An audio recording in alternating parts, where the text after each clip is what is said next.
join me on an overcast morning here in South Africa. It's actually a lovely morning to travel.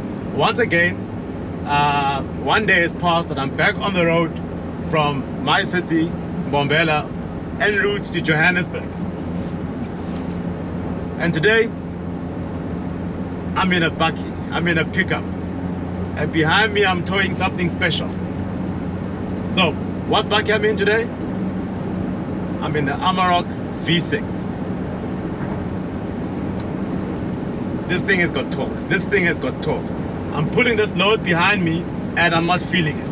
I mean, you just put your foot and this thing picks up. This bakkie has got a lot of bottom power. It's stable on the road as I'm pulling this trailer. I'm not finding it going side to side or being off balance. So it's doing very well as far as that's concerned. I think it's a good opportunity that I get to drive a bakkie and I'm towing a load. Because to actually review a bakkie and you don't have a load at the back, it's sort of like fruitless, because why do we buy bakkies? We buy them to load and to have some sort of load at the back and work them. So this is the perfect opportunity for me to actually see what this Amarok V6 can do. And it's doing it, right? It's doing it very well. So almost 500 k's to where I'm going to. I've just left my city. I'm on the N4. That's the national freeway that goes all the way to Johannesburg. And this time around I'm going to go via Pretoria. Pretoria is the capital city of South Africa, now named Tshwane. Hello? Yeah? Yes, love? Something is very strange. Where? On the car, I filled up 500 this morning. Now it's saying I've only got 19 kilometers. The fuel light is on. That's my wife phoning me about the Kia Sedona, the Grand Sedona 2020 year model. You're still going to see it on the show. She's worried about the fuel range on the cluster, as you can hear on the conversation. But anyway, back to the Amarok. Man, I just came around that corner and I can't even feel that trailer behind me. This bakkie is doing very well. I'm quite impressed.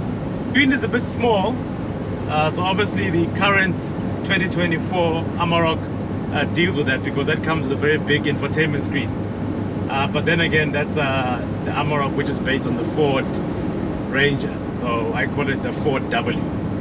So in essence, this is the last true Amarok built ground up by VW. Seating inside the seats are the same VW seats that you seem to get in the Touareg. Very nice, very comfortable. The nice thing about them that you can actually stretch it here in the front to give you more cushioning if you've got longer legs. One thing about this Amarok, when you're driving it on bumpy roads, it's very bumpy. It's very bumpy and I don't enjoy it at all. But when we come out here on the freeway, it's very smooth. And with the added weight on the rear axle, it's making it even more smoother because it's keeping it down. And it's adding to a much more pleasant drive. I mean, there I've just gone over a bridge and the straps and I didn't feel anything. And it's wonderful.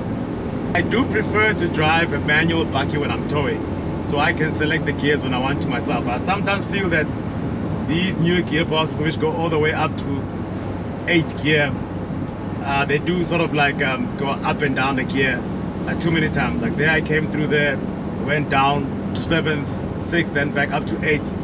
I prefer to hold the gear myself on a manual box when I'm towing.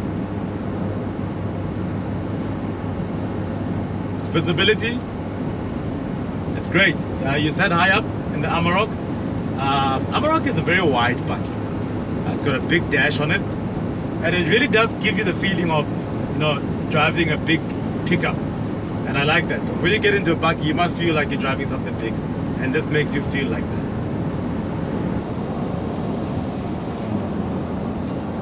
Let's have a look at what we have here. So I'm sitting here in the cockpit of the V6 Amarok. It's very well laid out over here. So we have the cluster, which has your speed dial on the left, rev on the On the right hand side, inside the speed dial pod, you've got your fuel. Inside the rev pod, you've got your engine temperature. In the center, you've got all of your info that you need to know. Right now it's telling me I've got Janet Jackson on the infotainment, and the song is Can't Be Good. Okay, you got a couple more buttons over here that help you work the cluster. You've got a infotainment over here. Like I said, it's quite small for today, as today's cars have got much bigger infotainment, the screen, but it's got Bluetooth, you've got navigator, so you've got everything you really need. You've got two-way climate control for the left front seat, and the driver seat is dual control, and all the buttons that you need here where you want your fan motor to blow. And then car's got PDC, park distance control, and that's very helpful with a big bakkie like this, especially if your wife is going to drive it. Sound system, not too great. It's a standard sound system, but it's all right. Actually, it's not that bad. It's okay. You got a nice big little tray over here. You can put your stuff on when you're off-roading, your maps and other things you want to put over there. It's got a 12-volt outlet over there. Down here, you've got a 12-volt over here. You've got another 12-volt over here. You've got all your USB outlets inside here. This nice big pigeonhole that's over here, where you can put some stuff. Over here you got two cup holders, and there you can see the seats. It's very nicely stitched in VW style. This is the kind of seat they use on a lot of their vehicles now. Great door pockets. You can put a big bottle over here, and dash is very plasticky though. It's not a very cheap plastic, but it's not an expensive one as well, so that's not that great. But overall, this bakkie has a very big dash. It's right in front of you. It's a big lump, and you can feel it. It's got presence, and it makes the bakkie feel big and strong. They got nice, some polished chromes happening around the vents here, even the air vents on this side. Steering wheel is a good size, actually a very nice size. I like it. It's got airbags on the driver's steering wheel. It's got airbags on the passenger side. Not sure if it's got curtain airbags, but the interior of this bakkie is black, and the A post and the B post are all in black with the black cloth on the roof lining. It makes the bakkie feel very executive inside. So being inside this bakkie is very nice. Good feel. It's got a relatively good quality feel. Doesn't feel cheap in here. This bakkie is fully off-road.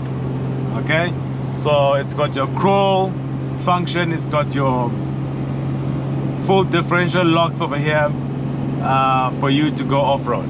And the Amarok is great off-road. I've taken the 2-liter bi-turbo off-road, and that is great. So I'm pretty sure this system is very similar to that, if it's not the very same system, and it works perfectly well. And the one thing about the Amarok is that it's built in a way that it's a bakkie that feels like an SUV. So everything is very well nicely laid out. It's not laid out very industrial. It's nicely done and easy to see and easy to use. Actually, I'd like to eat my words a bit on the gearbox, all on this vehicle. So we've climbed a couple of hills now, and there's been some very steep hills that this vehicle has gone from 8th gear to 5th gear. So it changed down from 8th down to 5th to climb those hills. And obviously on a manual car, I would have to climb those on 4th, maybe even 3rd. So this gearbox is pretty solid. It's a strong gearbox. So it surprised me now, and I'm eating my own words.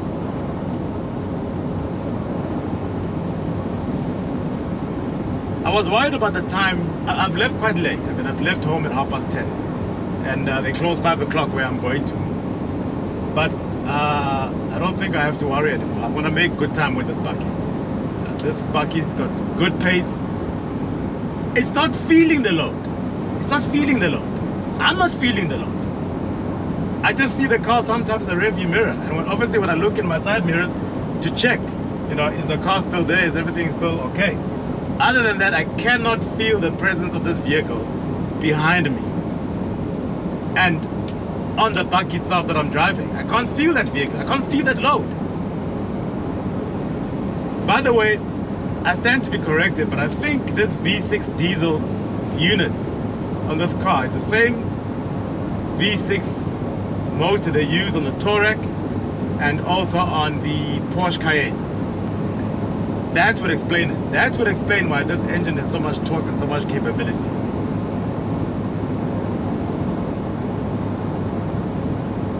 My brother said this vehicle uses a lot of fuel. I drove it down from Joburg the other day. I drove up in my 300E, my W124 300E. I dropped that off at German Auto Haus in Bryanston, Johannesburg, and I came back with this Amarok. And it wasn't heavy on fuel for me. It really was not heavy on diesel. Well, I'm now going to stop at a filling station here on Schoemanskloof, Viva filling station. I'm going to fill it up and let's see how it does with a load on the back. Amarok V6, towing, long distance, long haul.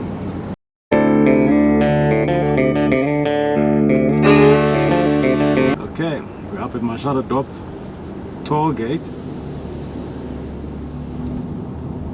So from my city to this little town called Mashadodorp, it's 100 kilometers.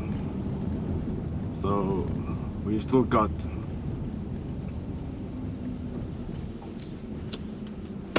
a long way to go.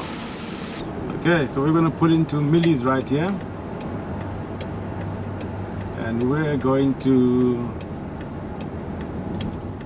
freshen up, get ourselves a drink, and check the straps on the trailer.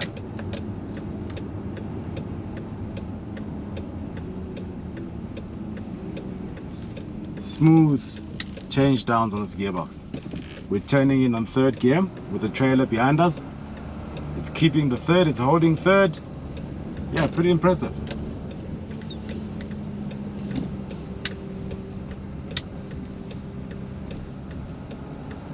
I'm still on third. Climb up this little crescent. Yeah. And it's holding it on third. And we're going to come to a stop over here.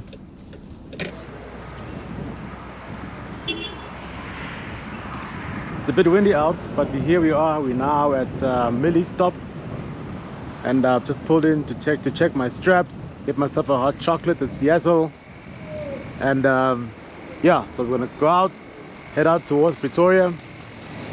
Everything looks good so far. I don't see any problems. The Amarok has got a good clearance from the ground, especially also the clearance between the fender and the tires, both front and back. It's got good clearance. Okay, have a look at my straps. Still nice and tight. Still nice and tight. Everything's looks good inside there.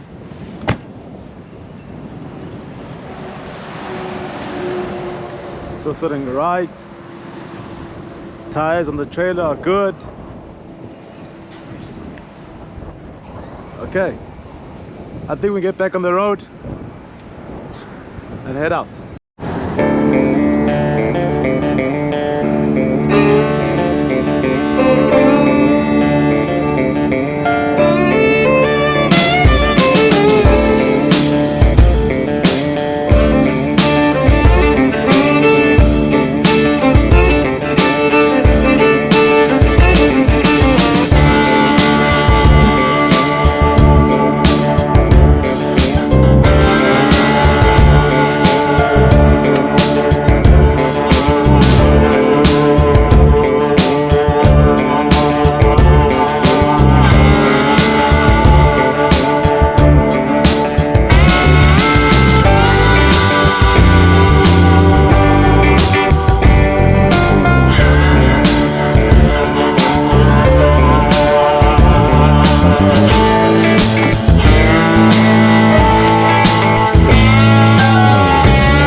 go. Show.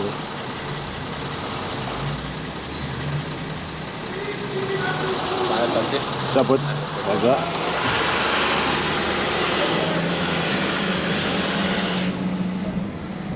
Okay. We're in a wheat bank now. Let's just pull over here and check our straps. See the 220 Sportline is still in good condition. Let's open the window. Let's have a look there. It's a classic Defender. And there's an RS3.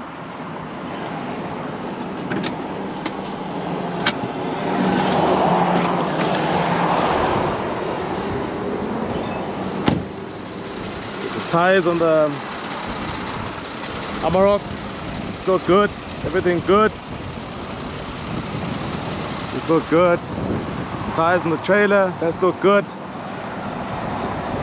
Check the straps, yeah, nice and tight. Nice and tight. Everything at the back is still good. Yeah, we're okay. Let's head on out.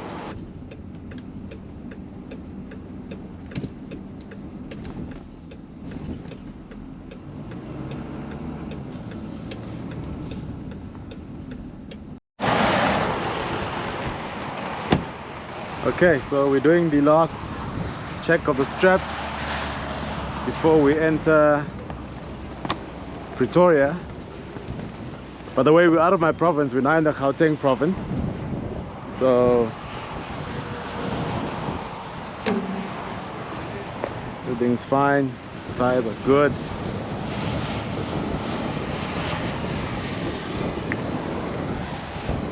I'm just showing that when you're towing a vehicle or towing anything, you need to always be checking that your load is well secured and there's no problem with your load. Everything is fine, your vehicle is okay, and you just try and keep it safe, you know. Okay, here we are. This is the last toll gate, and that's gonna take us into Pretoria. Let's take this extreme left lane.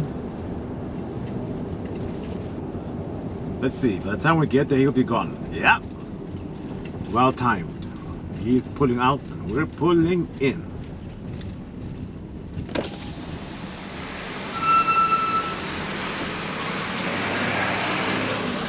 Let's tap right there. Hello. Hi mom, how are you? Yeah. Good man. Tap. Can I tap? Yes. Okay. Shop.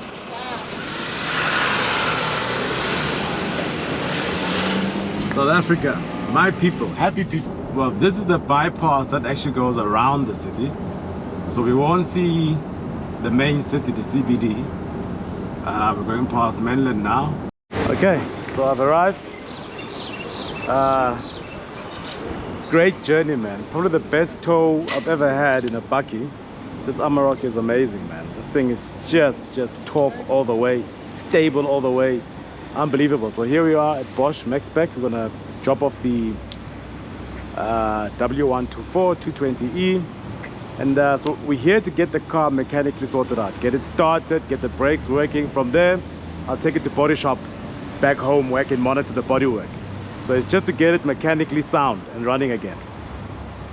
Great stuff. So they're just gonna get somebody to come and help me offload the car. So here we are. This is Bosch Service Center in Midrand, also known as Mexspec. They also specialize in Mercedes Benzes. Usually when I come here, there's a lot of classic Mercs standing around, but today there seem to be none. Only thing I see is this BMW.